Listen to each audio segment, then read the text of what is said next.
નમસ્કાર મિત્રો, સ્વાગત છે તમારું અચેન્જ સ્ટડી પોઈન્ટ યુટ્યુબ ચેનલના એક નવા વિડીયોમાં. ટેટ 1 પરીક્ષાની ફાઇનલ આન્સર કી જે છે એ રાજ્ય પરીક્ષા બોર્ડ દ્વારા જાહેર કરી દેવામાં આવી છે. તમામ ઉમેદવારોને 3 માર્ક્સનું જે છે એ ગ્રેસિંગ આપવામાં આવ્યું છે. 7 થી 8 જેવા પ્રશ્નોની અંદર જે છે એ ભૂલ હતી તો એ ભૂલોને સુધારવામાં આવી છે અને જે છે એ ફાઇનલ આન્સર કી જાહેર કરવામાં આવી છે. આજના આ વિડીયોની અંદર આપણે જોઈશું કે કયા કયા પ્રશ્નોની અંદર તમને જે છે એ ગ્રેસિંગ માર્ક્સ મળે છે, આ પરીક્ષાનું જે છે એ ફાઇનલ રિઝલ્ટ ક્યારે આવશે અને નવી જે 5000 શિક્ષકોની ભરતી આવવાની છે એ ભરતી જે છે એ ક્યારે જાહેર કરવામાં આવશે. તો હવે શરૂ કરીએ આજનો વિડીયો. તો તમે આ જોઈ શકો છો ટેટ 1 રિઝલ્ટ અને નવી ભરતી. 3 માર્ક્સ જે છે એ તમામ ઉમેદવારોને મફતમાં એટલે કે ગ્રેસ માર્ક્સ તરીકે આપી દેવામાં આવે છે. રિઝલ્ટ ક્યારે આવશે અને નવી 5000 જગ્યાઓ માટે શિક્ષકોની ભરતી જે છે એ ક્યારે આવશે. તો સૌપ્રથમ તો તમે આ જોઈ શકો છો આ પ્રમાણેની જે છે એ ફાઇનલ આન્સર કી તારીખ 17/1/2026 ના રોજ જે છે જાહેર કરી દેવામાં આવી હતી. જો ફાઇનલ આન્સર કી તમે ના જોઈએ અને જોવા માંગતા હોય તો આ પીડીએફ તમને જે છે એ ટેલિગ્રામ ચેનલની અંદર મળી જશે.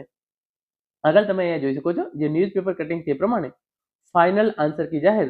3 પ્રશ્નોમાં ભૂલ જણાતા ઉમેદવારોને ગ્રેસ ગુણ આપવાનો નિર્ણય. બોર્ડની ભૂલ ટેટ 1 ની પરીક્ષામાં ઉમેદવારોને પરિણામ પહેલા જ 3 ગુણની લાગણી કરાઈ.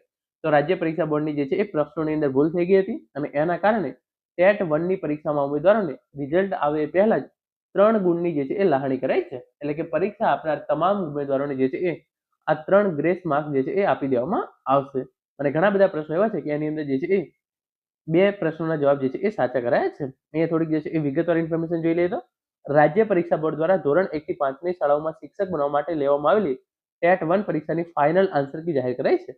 જેમાં ઉમેદવારોને પરિણામ પહેલા જ 3 ગુણ ગ્રેસના આપવાનો નિર્ણય લેવાયો છે.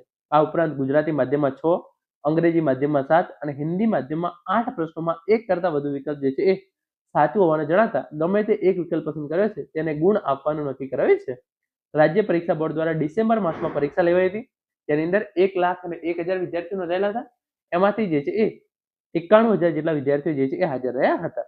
ધોરણ 1 થી 5 ની અંદર શિક્ષક અને વિદ્યા સહાયક બનવા માટે જે છે એ ટેટ 1 પરીક્ષાનું આયોજન કરવામાં આવ્યું હતું અને આ જાહેરનામું બહાર પાડ્યા બાદ ઉમેદવારો પાસેથી ઓનલાઈન આવેદનપત્રો સ્વીકારવામાં આવ્યા હતા અને તમામ પરીક્ષાનું જે છે એ આયોજન કરી 21 ડિસેમ્બરના રોજ જે છે એ બપોરે 12 વાગ્યાથી 2 દરમિયાન જે છે એ ટેટ 1 ની જે આ પરીક્ષા છે એ પરીક્ષા લેવામાં આવેલી હતી.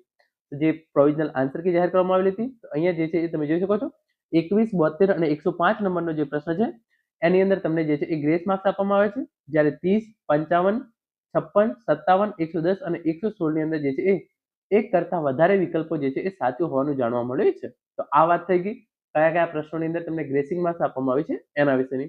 તો આગળ આપણે વાત કરીએ કે તમને જે છે એ તમારું પરિણામ ક્યારે જાહેર કરવામાં આવશે.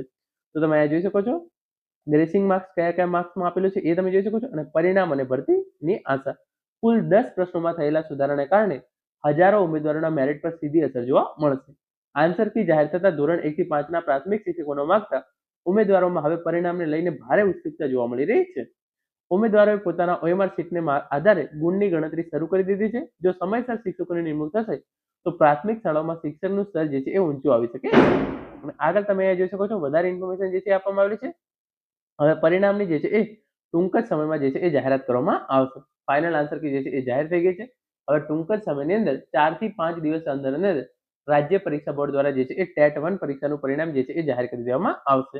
અને નવી શિક્ષકોની ભરતીની આપણે વાત કરીએ તો 5000 શિક્ષકોની જે છે એ ભરતી થવાની છે. આ જે છે એ ઓફિશિયલ શિક્ષણ વિભાગ દ્વારા જે છે નથી આવ્યું, પરંતુ શિક્ષણ વિભાગના વરિષ્ઠ અધિકારીઓ દ્વારા જે છે એ આ ઇન્ફોર્મેશન આપવામાં આવેલી છે. જેવું ટેટ 1 પરીક્ષાનું પરિણામ આવશે એવી જે છે એ 5000 શિક્ષકોની ધોરણ 1 થી 5 ની અંદર જે છે એ નવી ભરતી થનાર છે. તો આ ભરતી પણ જે છે એ ટૂંક જ સમયની અંદર શિક્ષણ વિભાગ દ્વારા જે છે એ જાહેર કરવામાં આવશે. તો તમારે કેટલા માર્ક્સ થાય છે એ કોમેન્ટ કરીને જરૂરથી જણાવજો. Thank you so much for watching.